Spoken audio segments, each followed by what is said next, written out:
Connect 2020.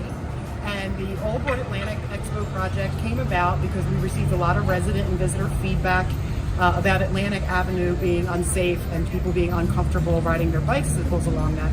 So that is one of the reasons that we are testing out this project.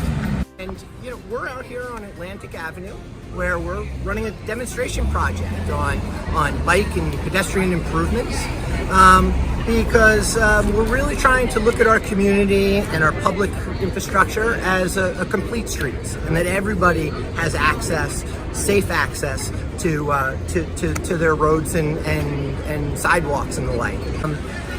We hope that we can go from a temporary project to permanent infrastructure that works for the whole community, and that's our goal.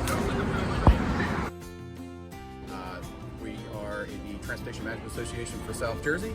This is the first complete streets demonstration project that we've done with the community. Collingswood is a fantastic partner of ours in a lot of projects, and we're hoping to do a lot more. So far, it's been really successful. The community's had a lot of great feedback, and we're very excited.